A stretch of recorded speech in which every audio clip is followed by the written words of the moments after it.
우리가 믿는 기독교 신앙에는 매우 많은 신비들이 있습니다. 그 가운데 백미를 꼽으라고 한다면 하나의 본질에 세 위격이 있는, 그렇게 존재하시는 하나님의 존재 방식, 그러니까 삼위일체 교리가 아닐까 싶은데요. 오늘은 기독교 신앙의 가장 심오하고도 황홀한 신비, 바로 삼위일체 하나님에 대해서 말씀을 이제 나누고자 합니다. 이 주제에 관한 그 성 어거스틴에 관한 유명한 일화로 말씀을 이제 시작하면 좋을 것 같은데요. 어거스틴이 그 삼위일체론이라는 위대한 저작을 저술하면서 어떻게 하나님이 한 분이신데 그 한 분 하나님이 세 인격으로 존재하실 수 있는가? 여기에 대해서 이제 고민을 깊이 했던 거죠. 요즘 같으면 그렇게 생각해 볼 수도 있을 것 같아요. 다중인격이라고 여러분 들어보셨습니까? 한 사람인데 인격이 여러 인격이 있어가지고, 그렇죠. 다중인격. 그거는 이제 일종의 질병이잖아요. 그렇죠. 예. 근데 그래서, 그거는 절대로 아닐 것 같고. 그래서 이제 어거스틴이 막 계속 고민을 했던 겁니다. 막 자다가도 생각하고, 꿈에서도 생각하고, 그러다가 어느 날 보니까 해변가를 자기가 이제 거닐고 있는 거예요. 해변가를 이렇게 쭉 거닐고 있는데, 한 요만한 살, 한 7, 8살 먹은 꼬마애가 조개 껍질을 하나 이렇게 들고 바닷물을 퍼다가, 해변이니까 바로 앞에 물이 있었지 않겠습니까? 이제 물을 퍼다가 이쪽에 이제 모래사장 쪽에다가 구멍을 파놓고 거기다 이제 물을 계속 붓고 있는 겁니다. 바닷물을 퍼갖고 와서 자기가 파놓은 그 구멍에다가 물을 붓고 또 와서 이제 붓고 이렇게 하고 있는데, 그래서 이제 어거스틴이 물어본 거예요. 너 뭐하니 꼬마야? 거기다가 왜 이렇게 물을 붓고 있어? 저 이제 이렇게 물어봤어요. 그러니까 이제 이 아이가 이렇게 대답을 합니다. 저 바닷물을 전부 다 제가 퍼가지고 이 구덩이에다 다 넣으려고요. 지금 이렇게 대답을 한 거예요. 그러니까 어거스틴이 너무 말이 안 되는 얘기를 하니까 뭐라고 했겠습니까? 그거는 불가능하단다. 그거는 저 바닷물이 얼마나 많은데 이걸 조그만 구덩이에 이게 물을 다 어떻게 담겠니? 이제 이렇게 얘기를 한 거예요. 그러니까 이 아이가 이제 어거스틴을 빤히 쳐다보면서 이렇게 대답을 했답니다. 내가 이 조개 껍데기로 바닷물을 이 조그만한 그 구덩이에 모두 담는 것이 당신이 그 작은 머리로 삼위일체 하나님의 무한하신 신비를 다 이해하려는 것보다는 쉬워요. 이렇게 대답을 했다는 거예요. 이해가십니까, 여러분? 지금 다시 한번 할까요? 예. 내가 이 조그마한 구덩이에 바닷물을 싹 다 퍼다가 담는 게 더 쉽습니다. 무엇보다요? 당신이 삼위일체 하나님의 신비를 이해하는 것보다 바닷물 다 퍼다 담는 게 더 쉬워요. 이 꼬마애가 그렇게 대답을 했다는 거예요, 지금. 그러니까 이 삼위일체론에 대해서 인간의 이성으로는 이해할 수 없다는 그 비유를 어거스틴이 이렇게 하고 있는 겁니다, 지금. 예. 그러니까 인간의 이 유한한 이성으로는 이 아이가 채우려고 했던 그 작은 모래 구멍에다가 이제 비유를 해볼 수 있을 것 같고요. 그리고 오늘 우리가 마주하려는 하나님의 그 본질은 저 망망대해 같은 그 바다의 이제 비유가 될 것 같은데요. 그렇기 때문에 오늘 설교의 목적은 그 바다를 우리 머릿속에 담으려는 것이 아닙니다. 만약 우리가 하나님을 다 이해할 수 있다면 그분은 이미 하나님이 아니세요. 그렇죠? 우리는 유한한 피조물이고 하나님은 무한한 창조주신데 유한한 이 피조물이 무한한 창조주를 이해할 수가 없는 겁니다. 논리적으로도. 그렇기 때문에 오늘 우리의 목적은 그 계시의 바닷가에 겸손히 서서 삼위 하나님의 그 광대하심과 신비로움에 압도당해 그분을 경배하는데 그 목적이 있습니다. 예. 특별히 기독교 강요 제1권 13장의 제목은 오늘 주제를 이제 분명하게 가르쳐 주고 있는데요. 제목이 이렇습니다. 자기 안에 새 인격을 지닌 하나님의 한 본질은 창조 자체에 의해서 성경에서 가르쳐지고 있다. 제목 굉장히 길죠. 예. 그러니까 삼위 하나님이 이미 창조하심을 통해서 이미 삼위 하나님이 삼위로 계시다는 것이 가르쳐지고 있다. 지금 이 얘기인 거죠. 자, 그렇다면 우리가 가장 먼저 떠오르는 질문이 있습니다. 이 삼위일체론이 도대체 우리 삶과 우리 신앙과 무슨 관계가 있냐는 겁니다. 그런 생각이 떠오를 수밖에 없죠. 왜냐면은 아무리 신비하고 놀라운 교리라 해도 우리 삶과 아무런 관계가 없다면, 우리 신앙과 아무런 관계가 없다면 그저 사변에 불과하다면 우리가 관심이 갈 리가 없지 않겠습니까? 그렇죠? 예. 그러니까 이제 이 교리가 왜 우리의 신앙과 삶에 필수적인가 하는 이제 질문인데요. 삼위일체론 하면은 여러분 어떤 생각이 드실지 모르겠습니다. 우리가 공과 시간에도 한번 잠깐 봤지만 복잡하죠. 예, 복잡하고 신비하고 이해가 안 가고 무슨 소린지 삼위일체 그럼 벌써 느낌이 이건 막 신학자들이나 해야 될 일이 아니야. 그냥 예수 잘 믿으면 되지. 이걸 가지고 이걸 갑론을박을 따지고 이걸 공부를 해서 이걸 왜 해야 되냐. 이런 생각이 이제 먼저 올라오는데 일리가 좀 있죠. 여러분도 그런 생각 안 드셨습니까, 혹시? 이런 것까지 해야 되나? 그런 생각 안 드셨습니까? 아니면 와 너무 재밌다. 더 배우고 싶다. 이런 마음이 드셨습니까? 보통은 어려우니까, 어려운 건 싫으니까, 이 머리 아프다. 그냥 잘 믿고 그냥 이렇게 하면 될 텐데, 목사님 이런 것까지 하시네. 이렇게 생각하기 마련인데요. 그러나 만약 이 교리가 우리 삶과 무관하고, 그냥 학자들의 지적 유희에 불과하다면, 그 초대교회 때 그 교부들이 목숨을 걸고 이 교리를 지키려고 하지 않았을 것입니다. 초대 교부들은 이 교리를 지키려고 자기 목숨을 걸었어요. 그러니까 자기 생명보다 더 존귀하고 고귀한 가치와 진리가 이 삼위일체 교리 안에 있다는 걸 발견한 거죠. 그 교부들이. 그렇기 때문에 우리가 이제 이 교리를 소홀히 하게 되면은 우리 신앙과 삶에 심각한 폐해를 끼칩니다. 직접적으로 영향을 미치게 돼요. 이 교리를 모르면은. 특별히 이제 교회가 삼위일체 하나님에 대해서 설교하고 가르치기를 이제 주저하게 되면 개인 구원에만 이제 매몰이 됩니다, 사람들이. 그러니까 나만 잘 믿고 구원받으면 되지.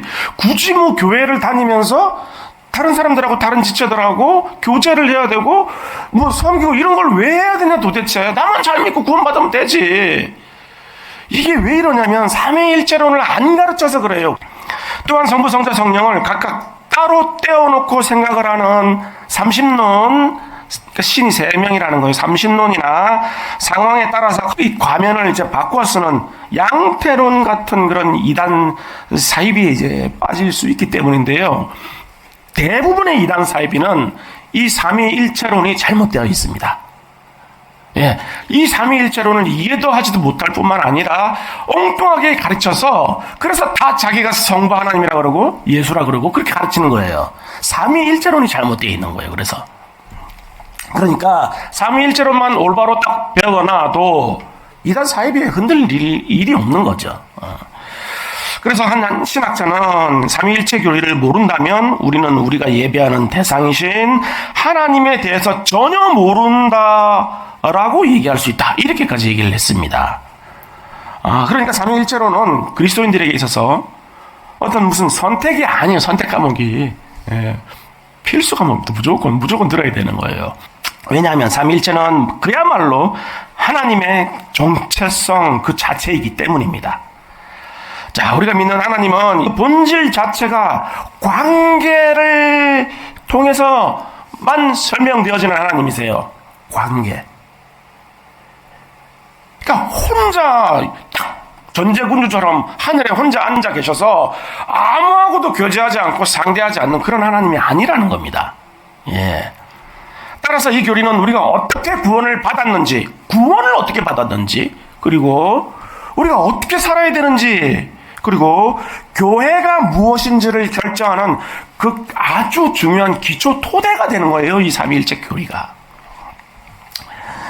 그러나 이 삼위일체 신비를 조금이라도 더 깊이 알기 위해서는 우리 목회 현장에서 이제 널리 펴져 있는 잘못된 그런 그 비유들을 걷어내는 작업부터 좀 먼저 해야 되는데요. 제일 많이 하는 비유가 뭐냐면은 그런 거죠. 물과 얼음과 수증기라는 거죠. 네, 물과 얼음과 수증기. 물이 H2O가 그러니까 수소 두 분자가 산소 한 분자가 온도가 높아지면 수증기로 되고 온도가 낮아지면 얼음이 되지 않습니까? 똑같은 건데 이렇게 세 가지 모양으로 변하는 것처럼 삼위 하나님도 그렇다는 겁니다. 물과 수증기와 얼음이 비유를 하는 거예요. 뭐 얼핏 들으면 처음 들으면 너무 그런 것 같기도 합니다. 지금 그러네. H2O 본질은 H2O고 본질은 H2O니까 근데 이제 상황에 따라서 이렇게 바뀌니까 그 비슷한 것 같네. 그러네 하고 넘어가는 거예요. 그냥 아니에요. 이 양태론이에요. 이게 그러니까 하나님도 상황에 따라서 성부, 성자, 성령으로 나타나신다는 것인데요. 근데 어떻게 설명됩니까? 이게 구약에는 성부 하나님이 나타나셨다는 거예요. 성부 하나님이 말씀하시고 현현하시고 선지자들에게 선포하시고 그건 구약의 성부 하나님이고 그 성부 하나님이 신약에 예수님으로 오신다는 거예요. 신약 때. 그러니까 성부 하나님이 예수님으로 짠 하고 바뀌셔서 내려오셨다는 거예요. 그러니까 그 예수님이 내려오셨을 때는 그럼 성부 하나님 하늘에 계십니까? 안 계신 거죠, 그죠? 네. 성부 하나님이 육체를 입고 지금 내려오신 거니까. 그리고 다시 어떻게 되셨습니까? 승천하시고 난 후에는 누가 오셨습니까? 성령. 그러니까 성령 하나님이 땅에 오신 다음에는 하늘에 그러면 성부 성자는 계십니까? 안 계신 거잖아요. 그러니까 이런 식으로 변한다는 거예요, 지금. 한 분 하나님이 구약에는 성부로 신약에는 예수님으로 예수님 성신하신 다음에 성령으로 이렇게 지금 이렇게 설명을 하는 겁니다. 이 비유랑 다를 바가 없는 거예요. 그러나 우리가 예수님 세례받을 때 분명히 보셨잖아요. 그렇죠? 이는 내 사랑하는 아들이고 기뻐하는 자니라. 딱 하나님 말씀하셨잖아요. 성부 하나님 말씀이시잖아요. 그 말씀이 들릴 때 아들은 세례받고 계셨잖아요. 성자 하나님은. 그때 성령께서는 어떻게 나타나셨습니까? 비둘기처럼 나타나셨잖아요. 성부, 성자, 성령께서 한 자리에 그냥 다 나타나셨잖아요. 그러나 물과 수증기와 얼음은 한 자리에 나타날 수 있습니까? 못 나타나잖아요. 그죠? 다른 거예요, 완전히. 또 뭐 어떤 사람들은 이렇게 비유를 합니다. 한 사람이 아버지도 되고 한 사람인데 이 사람이 집에 가면 아버지고 또 남편이고 누구의 남편이고 직장 가면은 뭐 누구 과장님이고 부장님이고 그러니까 여기 이렇게 한 사람 본질은 한 사람이고 각자마다 역할이 다르다. 또 이렇게 설명을 이제 합니다. 이것 역시 한 인격이 세 가지 역할을 한다는 양태론, 똑같은 양태론의 그냥 변형이에요, 변형. 근데 이게 그냥 이렇게 설명하고 그냥 대충 넘어가면 되지 않겠느냐. 이게 아닙니다. 왜냐면 이거를 더 꼬아가지고 가져가서 이단을 만들어버리는 거예요, 이게. 이런 이제 비유들, 잘못된 비유들이. 또 어떤 사람들은 뭐, 나무의 그 뿌리, 줄기, 잎. 나무가 하나인데 뿌리, 줄기, 잎이 다르지 않느냐. 또 이렇게 뭐 비유하기도 하고. 이건 삼신론입니다. 성부, 성자, 성령이 각각 다 다른 신이라는 거예요. 그러면은 하나님이 한 분이 아니시잖아요, 그렇게 되면은. 뿌리만 보고 나무 전체다라고 얘기할 수 없지 않습니까? 그렇죠? 이제 이렇게 설명을 하면은 뿌리, 나무, 줄기 뭐 이렇다. 뭐 이렇게 설명하면은 이거는 삼신론이 되는 거예요. 하나님 한 분이 아니신 거예요. 그러나 성부 하나님께서는 온전한 하나님이시고 성자 하나님도 온전한 하나님이시며 성령께서도 온전한 하나님이신 것입니다. 이 모든 비유는 하나님의 신비를 인간의 논리로 축소하려는 그런 시도이고 모든 이단적인 결론으로 이제 데리고 가는데요. 그래서 칼빈은 인간의 언어가 가진 한계를 인정하면서도 성경이 증언하는 바를 가장 정확하게 담아내기 위해서 이 삼위일체론을 설명하기 위해서 본질이라는 단어와 위격 또는 인격이라는 단어를 조심스럽게 사용하고 있습니다. 제가 여러분들의 이해를 위해서 열심히 그림 몇 장을 만들어 왔습니다. 자, 삼위 하나님이 성부, 성자, 성령으로 계시지요. 자, 성부, 성자, 성령으로 계십니다. 자, 보시면 하나의 본질이에요. 본질은 하나입니다. 이 본질이 뭐냐면 이 하나님의 신성이에요. 신성. 그러니까 본질은 무엇이냐는 질문에 대한 대답입니다. 하나님의 삼위 하나님이 과연 무엇이냐, what? 라고 물어본다면 하나의 본질이다. 본질로 계신 분이다. 그리고 그 본질은 나누어질 수 없고 그 본성은 동일하다. 지금 이렇게 설명을 하고 있습니다. 요거를 기억을 해놓으셔야 하나의 본질이라는 거예요. 본질은 하나고 이 본질이 하나님의 신성을 얘기하는 겁니다. 자, 그리고 세 위격이 있는데 세 위격이 성부, 성자, 성령. 자, 이걸 이제 인격이라고도 하지요. 그런데 이제 하나님에게 쓸 때는 위격이라는 말을 씁니다. 세 위격, 성부, 성자, 성령 세 위격으로 계신데 이 위격과 인격이 실제한다는 거예요. 실제. 성부, 성자, 성령이 실제 존재한다는 거예요. 실제. 그런데 이 질문은 누구냐는 질문에 대한 후라는 질문에 대한 답이에요. 이 세 위격이라고 얘기할 때는. 그리고 이 세 위격은 비공유적 특성에 의해서 이제 구별이 됩니다. 자, 요거를 조금 더 쉽게 제가 한번 설명을 해보겠습니다. 자, 신성. 아까 전에 우리가 얘기한 신성. 신성이 뭡니까, 여러분? 아까 전에 신성 한 본질이라고 했습니다. 하나의 본질이라고 얘기했지 않습니까? 그 본질, 성부 하나님은 하나의 본질인데 그 하나의 본질이 신성인데 그 신성은 자존성, 스스로 계신 자존성, 불변성, 절대 변하지 않는 불변성, 무한성, 무한하신 무한성, 단일성. 이렇게 우리가 배웠어요. 우리 이 공유적 신성입니다. 이게 뭐냐면 삼위, 성부, 성자, 성령이 다 가지고 계신 신성이에요. 하나의 본질. 이해가시죠, 여러분? 하나의 본질이니까 그 본질이 동일하니까 성부, 성자, 성령은 요 자존성, 불변성, 무한성, 당일성을 다 가지고 계세요. 그래서 공유적 신성이라고 그래요. 그런데 성부, 성자, 성령이 공유하지 않는 신성이 있습니다. 이게 뭐냐면 성부 하나님은 성자를 낳으세요. 낳는 거는 성부 하나님만 하십니다. 성부 하나님만 성자를 낳으시고 성부는 모든 신적 생명의 원천이세요. 이거는 성부 하나님에게만 속한 속성입니다. 이거는. 그래서 비공유적 속성이라고 합니다. 그리고 성자 하나님은 나셔. 성부 하나님으로부터 나시죠. 나셔요. 그래서 성자는 성부로부터 나시고 그러나 중요한 건 피조되지 않았다는 겁니다. 이게 중요해요. 피조물이 아니에요. 성부 하나님으로부터 나셨지만 피조물이 아니라는 거예요. 하나님이세요. 여전히. 성자 하나님. 여기서 수많은 이단이 파생이 됩니다. 그러니까 어떤 사람이 어떤 누군가가 내가 예수라 그러면 있을 수 없는 일인 거 피조물이잖아요. 다 우리는. 지음을 받았잖아요. 그렇죠? 이게 중요한 거예요. 피조되지 않으셨다는 건 성자의 특징. 그리고 성령은 그래서 성부와 성자에게서 나오십니다. 자, 이게 바로 비공유적 속성이에요. 자, 요거를 쉽게 이렇게 그림으로 제가 표현을 해보겠습니다.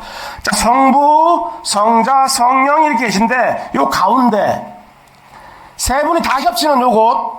자, 세 분이 다 겹치는 요곳. 여기가 바로 공유적 속성, 신성이라고. 하나의 본질이 다 동일하잖아요. 그렇죠? 세 분의 본질이 동일하다고 했죠. 하나의 본질, 요 가운데를 본질이라고 생각하시면 됩니다. 세 분의 동일한 본질. 그리고 여기 겹치지 않은 것들, 아까 전에 성부는 낳으심, 성자를 낳으신, 성자는 성부로부터 나신, 성령은 발출되신 나오신. 요 공유되지 않는 속성. 야, 여기 보시면 여러분 여기 성자 하나님과 여기 맞물려서 여기 이 부분이 있죠. 요 교제를 하고 의미합니다. 교제. 그리고 여기 성부, 성자, 성부와 성자에도 교제가 있죠. 서로 맞물려서 이렇게 서로 맞물려서 교제를 하고 있다는 거 중요한 겁니다. 이렇게 교제하고 있다는 것을 기억을 해놓으시기 바랍니다. 그리고 이제 넘어가 보겠습니다. 자, 그러니까 각 위격 또는 인격은 스스로 존재하는 하나님의 실제로 가면이나 역할이 아니라 정말로 구별되는 그런 인격이신데요. 그렇기 때문에 이 인격들은 서로 간에 관계가 존재하는 겁니다. 관계. 아까 맞물려 있는 부분 보셨잖아요. 이렇게 맞물려 있는 부분. 관계가 존재한다는 거예요. 관계. 이게 너무 중요합니다. 여러분 기억해 놓으세요. 관계가 존재해요. 삼위 하나님 간에는. 그래서 아버지는 아들과의 관계, 아까 맞물려 있는 관계 속에서, 성부와 성령과 관계 속에서, 성자와 성령의 그 관계 속에서 아버지고 아들이고 성령이신 겁니다. 이게 지금. 그러니까 홀로 존재하는 인격은 없어요. 붕 떨어져 있는 인격은 없어요. 그렇기 때문에 이러한 사실들을 이해를 우리가 하려고 하지만 그럼에도 불구하고 이것이 이해가 안 되는 겁니다. 어떻게 한 본질에, 아니 나는 한 사람인데 어떻게 세 인격이 안에 있냐고요. 이 지금 이 이해가 안 되는 거죠. 근데 C.S. 루이스가 순전한 기독교에서 좋은 비유를 하나 주셨어요. 제가 큐브를 하나 준비했습니다. 오늘 준비 많이 했습니다, 여러분. 예. 수지 맞으신 거예요, 여러분들. 오늘 오신 분들은. 예. 자, 한번 보십시오. 여기 보시면 여러분 눈앞에 보이시는 도형이 뭡니까 지금? 정사각형. 예, 좀 더 수준 있게 정사각형. 예, 네모 맞습니다. 정사각형입니다. 그렇죠? 정사각형. 정사각형이 지금 몇 개입니까? 아니요. 보이시는 것만 얘기하셔야죠. 예, 하나죠, 하나. 그렇죠. 안 보이는데 여러분들 마음대로 뒤에 보이는 것처럼 하면서 이렇게 대답하시면 안 되죠, 여러분. 하나요, 하나만 보이시잖아요. 그렇죠? 하나만 보이시죠? 예. 그런데 저는 지금 보니까 한 4개 정도, 4개 보여요? 9개로 보이세요? 예. 자, 이겁니다. 바로 이 비율입니다. 이게 뭐냐면, 우리는 2차원에 존재하고 있는, 우리가 2차원에 존재하고 있다면, 우리는 정사각형밖에 볼 수 없어요. 그렇죠? 그런데 우리가 이걸 6면이라고 얘기하는 거는 3차원에 존재하기 때문에, 그러니까, 가로, 세로, 깊이, 높이까지 다 있는 그 공간 안에 존재하기 때문에 우리가 지금 면이 6개라고 얘기하는 거죠. 그렇죠. 그런데 우리가 만약에 2차원에 존재하고 있다면 뒤에 있는 이 공간은 인지하지 못하는 겁니다. 이 정사각형만 딱 볼 수밖에 없는 거죠. 자, 여기까지 이해하셨습니까? 예. 근데 여러분들이 지금 요 앞에만 딱 보면서도 면 6개요 이렇게 얘기하신 거는 3차원에 존재하시기 때문에 높이까지 다 있는 걸 알고 계시기 때문에 그렇게 대답을 하신 거예요. 그렇죠? 그렇습니다. 바로 이겁니다. 그러니까 한 인격이 한 존재다. 한 인격은 한 존재지. 어떻게 두 존재나 세 존재가 될 수 있냐? 이 말은 곧 우리가 2차원적인 논리인 거예요. 우리가 2차원에 살고 있을 때의 논리인 거예요. 한 존재는 한 인격만 있다. 이거는. 그러니까 우리가 2차원에 존재하고 있다면 이 한 면밖에 못 보는 것처럼. 그러나 하나님은 그것보다 더 높은 차원에 계신 분이라는 겁니다. 우리가 3차원에 있어서 6개 면을 볼 수 있는 것처럼 하나님은 3차원에 훨씬 더 높은 차원에 계신 분이기 때문에 세 인격이 한 본질이라는 것이 모순이 아니라 우리가 이해를 못하고 있을 뿐이라는 거죠, 지금. 2차원의 존재 같으면 이거를 6개라고 볼 수 없잖아요. 똑같은 겁니다. 우리가 3차원의 존재이기 때문에 하나님 차원의 세 인격, 한 본질이 세 인격이라는 걸 이해가 안 되는 거죠, 그냥. 그러나 그 사실은 받아들일 수 있다는 겁니다. 어떻게 해요? 믿음으로. 그러니까 하나님 안에서 세 인격이 한 본질이라는 사실이 모순이 아니라 그분의 존재의 충만함과 풍성함을 오히려 보여주는 것이다. 자, 이렇게 설명을 합니다. 그렇기 때문에 2차원의 논리로 이제 우리가 이 하나님의 이 삼위일체론을 끌어내려서 어떻게든지 이해를 해보려고 할 게 아니라 오히려 그 무한한 차원의 영광 앞에 엎드려서 우리는 경배를 해야 된다는 거죠. 하나님의 말씀인 성경에서 그러면 어떻게 이 삼위일체론을 증거하고 있는가를 우리가 좀 살펴보아야 되겠는데요. 자, 그러면 이제 성경에서는 과연 이제 이 삼위일체를 어떻게 가르치느냐는 것인데요.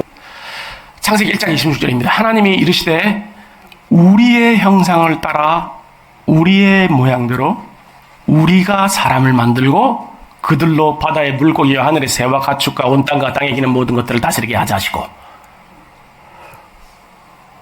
우리의 형상, 우리라고 계속 얘기합니다. 우리 지금 사람을 아직 만들기 전이잖아요. 그렇죠? 예. 사람을 아직 만들기 전입니다. 우리의 형상을 따라 우리의 모양대로 우리가 사람을 만들, 계속 우리라고 얘기합니다. 분명한 우리 세 분이 계신 거예요. 지금 여기서 이걸 증거를 하는 거죠. 복수형을 사용하고 있다는 거죠. 그러니까 이 구조는 한 분 하나님 안에 존재하는 복수의 위격, 인격 간의 거룩한 대화와 협의를 보여주고 있는 겁니다. 지금 그러니까 세 분 삼위 하나님께서 지금 대화하고 계신 거예요. 야, 우리가 이렇게 하면 좋을 것 같은데 어때?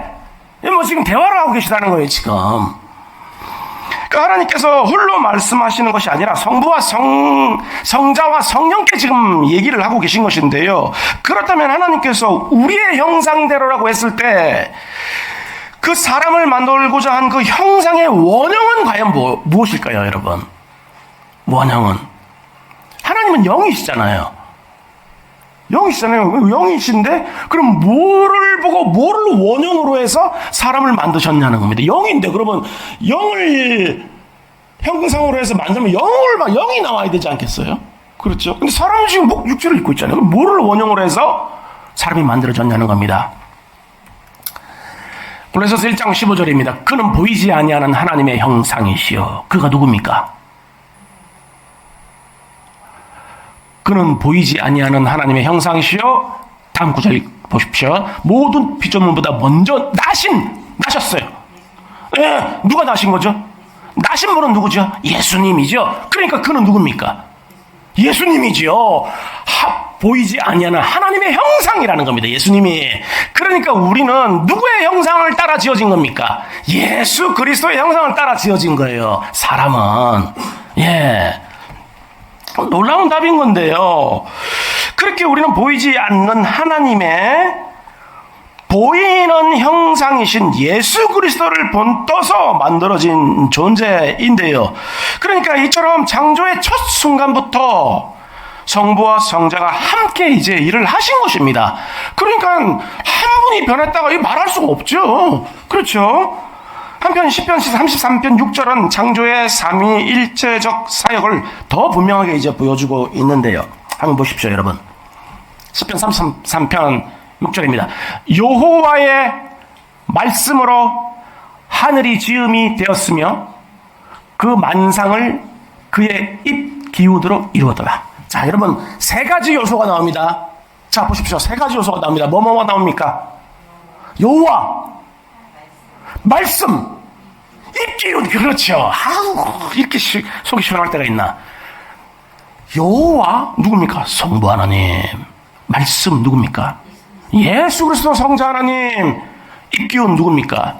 성령 하나님이에요. 루아흐, 바람, 입기운, 성령 하나님이에요. 성령, 성부, 성자, 성령이 창조 사역에 같이 하신 거예요. 그러니까. 예.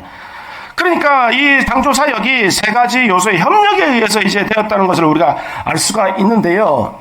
그러니까 이제 여호와 곧 성부 하나님은 모든 것의 근원이자 계획자이십니다. 계획하신 분이세요. 성부 하나님은. 성자 하나님은 여호와의 말씀, 그러니까 창조의 행위자세요. 행위. 그러니까 말씀이신 성자 하나님이 창조를 하신 겁니다. 성부 하나님은 계획을 하신 것이고 이 천지와 만물은 성자 하나님이 창조하신 거예요. 그러니까 예수님이. 여러분 놀라셔야 돼요. 예수님이 이 땅에 육신을 입고 오셔가지고 그냥 우리처럼 이렇게 사시다가 십자가에 죽으셨지만 그분은 우주와 만물과 우리를 창조하신 분이신 겁니다. 깜짝 놀라셔야 돼요, 여러분. 그런데 마귀가 뭐라고 하면서 시험을 했습니까? 나를 경배하라고, 그럼 세상을 주겠다고 자기 것처럼 얘기하잖아요. 만드신 분 앞에서, 진짜 주인 앞에서 자기가 주겠다고 그렇게까지 거짓말을 하잖아요, 지금. 그리고 그의 입기운, 루아흐, 숨, 영, 이런 이 성령은 창조를 완성하시고 이제 생명을 불어넣으신 것인데요. 이처럼 구약의 시인은 성령의 감동으로 이 삼중적 사역을 이제 노래를 합니다.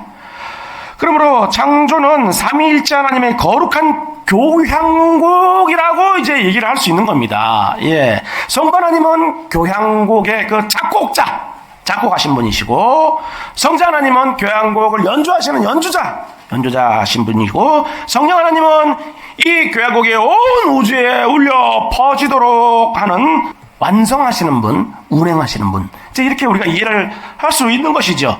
이처럼 우리는 한 분이신 동시에 세 인격이신 이 하나님의 손에 의해서 지음을 받았는데요. 그럼 이제 본격적으로 이제 이 질문을 답을 해야지. 이게 우리하고 무슨 상관이 있냐는 겁니다. 이게 무슨 관계가 있냐는 거죠. 우리 삶에. 하나님께서 이토록 복잡하고 신비한 삼위일체로 존재하시는 것이 우리에게 어떤 의미가 있는가 하는 질문을 반드시 던져야 되는데요. 그분의 존재하시는 양상은 그분의 본질이 고립이 아니라 관계이며 권력이 아니라 사랑임을 보여주고 있기 때문입니다. 초대 교부들은 삼위일체 하나님 안에 이 역동적인 관계를 설명하기 위해서 페리코레시스라는 단어를 이제 헬라 단어를 이제 쓰고 있는데요. 페리라는 말은 이제 주위에라는 뜻이고, 코레시스라는 말은 안에 거하다, 내주하다 이런 의미입니다. 페리코레시스는 아까 전에 우리가 동그란 원 세 개가 서로 이렇게 겹쳐져 있는 그 교집합되어 있는 부분 보셨잖아요. 이렇게 내주하다, 서로 내주하다 이런 의미인 거예요. 그러니까.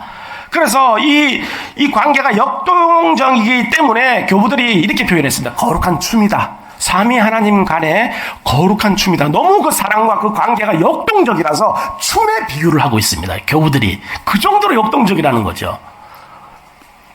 그러니까 성부, 성자, 성령께서는 여러분 중요합니다. 역동적인 사랑을 영원 전부터 서로를 향해 하고 있기 때문에 기쁨의 거룩한 춤을 추고 계시다는 거예요. 성부께서 성자 안에, 성자께서는 성부 안에, 성령께서는 그 사랑의 교제 안에 영원히 상호 내주하시면서 역동적이고 생명력 넘치는 그런 관계를 이제 가지고 계신데요. 이 사실이 지금 바로 우리 삶에 어떤 의미를 주는 것입니까? 그러니까 이게 바로 사랑의 관계 안에 계신 하나님의 형상대로 우리가 지음을 받았기 때문에 이것이 우리에게 큰 의미가 있는 거예요. 우리가 그 형상대로 지음을 받았지 않습니까? 그렇죠? 자, 바로 이겁니다. 그래서 사람은 사랑받고 사랑하지 않으면 죽습니다. 사랑이 밥 먹여주냐? 밥만 먹여주는 정도가 아니라 사랑 안 하면 죽어요, 사람은. 왜요? 그런 하나님의 형상대로 지음을 받았기 때문이에요. 여러분 깜짝 놀라셔야 돼서 여러분들은 우리는 어떻게 사람이 죽는다고 생각합니까? 사랑하지 못해서 죽는 거예요, 사람은. 내 사랑을 받아줄 사람도 없고 나를 사랑해주는 사람도 없으면 사람은 말라 죽어요. 왜입니까? 하나님의 형상, 이 세 관계 속에서의 역동적 사랑의 그 형상대로 지음을 받았기 때문에 우리는 사랑하지 않으면 죽는 겁니다. 지금 이 얘기를 하고 있는 거예요, 지금. 그래서 하나님은 관계적 공동체이시기 때문에 우리 인간의 최고의 미덕이 바로 미덕이 코이노니아, 즉 사랑의 사귐, 연합, 교제, 나눔, 여기에 있는 거예요, 우리 생명이. 그러니까 교회에서 사귀고 교제하고 연합하고 그게 그냥 공부 가르치려고 얘기하는 게 아니라는 겁니다. 이게 생명이라는 거, 이게 우리가 이 형상대로 지음을 받았기 때문에. 그렇기 때문에 하나님은 우리가 홀로 고립되어 살도록 창조하지 않으셨는데요. 그래서 아담이 혼자 있을 때 하나님께서 뭐라고 하셨습니까? 홀로 있는 것이 좋지 못하다고 하셨잖아요. 하나님께서 혼자 사니까, 혼자 있으니까. 그 아담이 그랬지 않겠습니까? 다른 동물들은 다 쌍쌍으로 나와가지고 이름 지어달라고 나왔는데, 넌 깨구리다, 넌 이렇게 이름 다 지어주고 있는데, 그 쌍쌍이 와가지고 둘이서 장난치고 그랬지 않았겠어요? 근데 아담은 혼자 있으니까 이름 시큰 지어주고 난 다음에 생각을 해보니까 외롭잖아, 지금. 그렇잖아요. 다 같이 커플인데 자기만 혼자 떨렁 이렇게 있으니까. 그러니까 하나님이 그때 말씀하신 게 그겁니다. 혼자 있는 것이 좋지 못하다. 그래서 그냥 사모했겠죠. 자기도 짝을. 그때 이제 하와를 주시지 않았겠습니까? 그러니까 이제 눈이 휙 비늘이 벗어지면서 내 뼈 중에 뼈고 내 살 중에 살. 그랬던 거죠, 지금.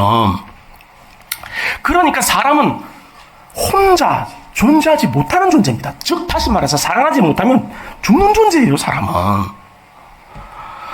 그렇기 때문에 이 교회는 본질적으로 삼위일체적인 그런 공동체인데요. 그래서 서로 교제하는 것이 그렇게 중요하다는 것을 지금 강조를 하고 있는 겁니다. 교제가 있어야 돼요, 반드시.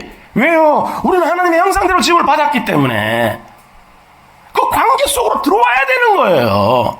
이게 너무너무 중요한 거예요, 이게. 그러니까 이 하나님의 페레코레시스는 삼위 하나님의 자신들만을 위한 그런 닫힌 춤이 아닌 것이죠. 타자를 위한 존재.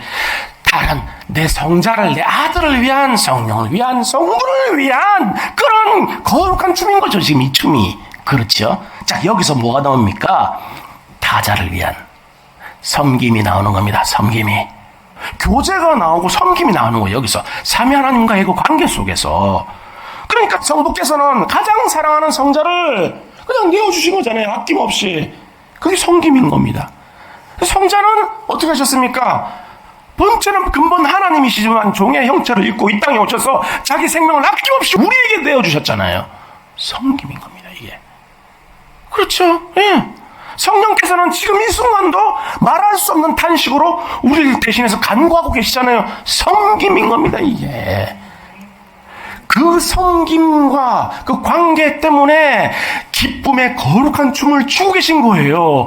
그러니까 다시 말하면 우리가 이 땅 가운데서 행복할 수 있고 만족할 수 있고 기쁨을 누릴 수 있기 위해서는 그 관계 속에 들어가서 서로와 서로의 그 관계 속에서 섬길 때, 다른 사람들을 위해서 살아갈 때 나만 위해서 이기적으로 살아가는 것이 아니라 그런 삶을 살아갈 때 진정한 기쁨을, 행복한 만족을 누릴 수 있게 된다는 겁니다. 이것이 삼위일체 교리의 너무너무 중요한 가장 핵심 요점인 겁니다, 이게. 근데 이거를 안 가르치면 어떻게 지금 교회에서 무슨 교제가 있습니까? 그렇기 때문에 이 모든 것들 우리가 다른 사람들을 섬겨야 되는 근본적인 이유도 우리가 하나님의 형상으로 지음을 받았기 때문에 그런 것입니다. 그러니까 우리가 지음을 받은 형상대로 다른 사람을 섬길 때 비로소 그렇게 아름다운 춤을 출 수가 있게 되는데요. 그러니까 이 교리가 우리의 머리에만 머물러서는 안 되고 우리 가슴을 뜨겁게 하고 우리 손발을 이제 움직이게 하는 그런 삶을 살아야 되는 거죠. 이 삼일체적인 사랑을 이제 실천한 실화를 하나 좀 소개하면 좋겠는데요. 네덜란드의 그 성녀라고 불리는 코리텐 붐이라는 여사가 있습니다. 이분이 그러니까 2차 세계대전 때 네덜란드 사람인데 유대인들을 자기 집에 숨겨준 거잖아요. 근데 이제 발각이 됐죠. 발각이 돼가지고 가족들이 다 끌려갑니다. 포로 수용소로. 다 끌려가가지고 그 포로 수용소에서 아버지도 죽고 언니도 죽어요. 결국 그 안에서. 예, 그 안에서 결국은 죽는데, 그리고는 전쟁이 끝난 다음에 기적적으로 이제 혼자 살아남아가지고 이제 그거를 간증을 하고 다니는 겁니다. 어떻게 안에서 살았고, 어떻게 믿음을, 생활을 어떻게 했고, 그런 걸 이제 간증을 하고 다니는데, 그러던 어느 날, 1947년도 어느 날, 독일 뮌헨에 있는 한 교회에서 이제 말씀을 전하게 되었대요. 그리고 예배 끝난 다음에 사람들이 이제 인사를 하러 오지 않았겠습니까? 은혜 많이 받았습니다. 얼마나 고생이 많으셨습니까? 와, 정말, 그렇게 해서 이제 막 인사를 하고 있는데, 굉장한 남자가 코트를 딱 입고 처벅처벅 앞으로 다가오더래요. 그래서 좀 위압감을 느끼지 않았겠습니까? 딱 보니까, 딱 보는 순간 온몸이 그냥 얼음장처럼 얼어붙어버렸어. 꼼짝도 못해. 누구였냐면, 그 언니하고 자기를 정말 죽도록 학대하고, 괴롭히고, 조롱하고, 정말 수치스럽게 모욕감을 주고 모멸감을 줬던 SS 친위 나치 그 장교 중에 한 명이 걸어왔답니다, 자기 앞에. 그러니까, 여러분 같았으면 어떻게 했습니까? 그 상황에. 그냥 막 완전히 온몸에 얼어붙었지 않겠습니까? 꼼짝도 숨도 안 쉬어지는 상황 아닙니까, 지금? 그런데 이 사람이 나치가 와가지고, 텐붐 여사님, 오늘 말씀 전해주셔서 감사합니다. 저는 전쟁 중에 끔찍한 죄를 저질렀지만, 이제는 예수 믿고 그리스도인이 되었습니다. 이렇게 얘기를 하더라는 거예요. 더 화가 나. 너는 예수 믿지 말고 천국 오면 안 되는데 예수 믿어갖고 천국 오니 이제 더 화가 나는 거지. 막 가끔 영화나 드라마에 있잖아요. 막 나는 하나님한테 용서받았으니까 됐어, 뭐 이런 사람이 있잖아요. 그게 용서받은 사람의 자세입니까? 그게 용서받아라는 사람이 그렇게 큰 죄를 저지르고 그 피해자 앞에 가가지고 나 네가 용서하든지 말든지 난 하나님 앞에 용서받았어. 그렇게 말하는 게 그게 용서받은 사람의 태도입니까? 그게? 있을 수도 없는 일이죠. 근데 지금 이 나치가 그렇게 얘기를 하더라는 거. 그런데 거기까지만 해도 진짜 그렇게 느껴진 거예요. 근데 이 사람이 더 얘기를 하는데 뭐라 그러냐면 하나님께서 제 죄를 용서해 주셨지만 그럼에도 여사님께도 직접 용서를 구하고 싶어서 용기를 내서 나왔습니다. 저를 용서해 주십시오. 이렇게 얘기를 하더라는 겁니다. 근데 아무리 진심이 느껴져도 싫어 몸소리 쳐져. 트라우마가 생겨가지고 상상만 해도 잠을 못 자겠는데 얼마나 그 고통을 자기한테 학대를 했으면 얼마나 수치스럽게 자기를 모욕을 했으면 그런데 이렇게 손이 나가겠어요. 이렇게 약수를 청하는데 여러분 같으면 어떡하시겠습니까? 훗날 이제 이 여사가 이렇게 고백을 했는데요. 나는 그 손을 도저히 잡을 수가 없었습니다. 내 마음속에는 차가운 증오와 복수심만이 활활 불타올랐기 때문입니다. 하지만 그 순간 저는 제가 그리스도인임을 생각했습니다. 그리고 깨닫게 된 것이 용서는 감정이 아니라 의지라는 것이었습니다. 이렇게 나중에 고백을 했대요. 그래서 마음속으로 절박하게 기도했답니다. 이걸 깨달았다고 해서 손이 나갑니까? 용서가 됩니까? 하나님, 저는 이 사람을 용서할 수가 없습니다. 절대 용서할 수가 없습니다. 용서하고 싶지도 않습니다. 제게는 사랑이 없습니다. 하지만 하나님께서 그 용서를 제게 주십시오. 사랑의 하나님께서 그 용서를 제게 주십시오. 주님의 사랑을 제게 주십시오. 자신을 십자가에 못 박아 죽인 자들을 오히려 살려내시는 그 사랑을 제게 주십시오. 그렇게 기도를 했다는 거예요. 그리고 그 기도를 마치고 기계적으로 손을 내밀었대요. 그냥 자기 의지와는 관계없이. 근데 손을 딱 잡았는데 갑자기 몇만 볼트 전기가 막 파라파라 오면서 그 전기가 타고 들어가가지고 그 사람한테 전해지면서 그 하나님의 사랑이 막 흘러가는 게 느껴지더라는 겁니다. 그렇게 되니까 눈물이 폭포수처럼 쏟아지더라는 거예요. 그래서 그 사람을 끌어안았대요. 끌어안고 둘이서 피눈물을 흘렸다는 거예요. 폭포수 같은 눈물을. 그러면서 이렇게 얘기했답니다. 형제여, 내가 온 마음을 다해 당신을 용서합니다. 이렇게 얘기를 했답니다. 그 자리에서. 세상에서는 찾아볼 수 없는 일입니다. 이 이름. 오직 코이노니아 삼위 하나님을 경험한 사람만, 그 사랑을 경험한 사람만 이런 용서를 행할 수 있는 것이고, 이런 관계를, 원수의 관계를 회복시킬 수 있는 그런 능력이 성령으로부터 주어지는 것입니다.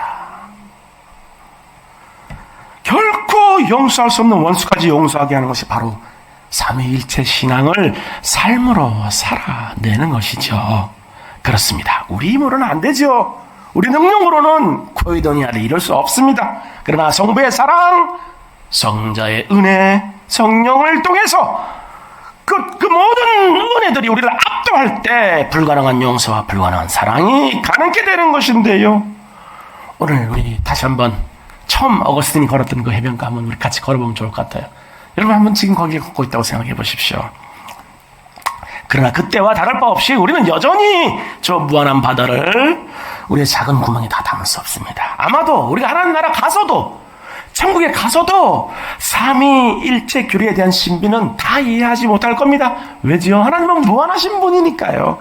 그때 가서도 이해하지 못할 거예요. 어느 정도는 더 이해할 수 있겠지만, 그러나 오늘 우리는 칼빈의 안내를 받아서 창세기와 시편의 빛 그 안에서 이 신비로운 하나님의 홀로 계신 분이 아니라 함께 계신 분임을 우리가 살펴보았는데요. 우리의 아버지 되시는 하나님은 결코 고독한 군주가 아니라 영원한 사랑의 관계 속에서 기쁨과 만족과 행복의 춤을 추고 계신 분이신 것입니다. 그리고 그 춤은 자신을 내어주는 다이코니아 춤이고 사랑과 용서와 화합의 춤인 것입니다. 그렇기 때문에 오늘 이 복된 수요일날 여러분, 하나님 앞에 나오신 여러분들, 하나님께서 그 거룩하고 아름답고 기쁨의 춤을 출 수 있는 천상의 무도장으로 여러분들을 초대하고 계신 거예요. 여러분들은 아멘으로 화답하시고 천상의 무도장으로 같이 가셔야죠. 그래서 삼위일체 교리는 약육강식의 이 정글과 같은 고통과 슬픔이 가득한 이 인생 무대를 기쁨과 환희와 행복이 넘치는 무대로 바꾸는 하나님의 너무나도 값진 선물인 것입니다.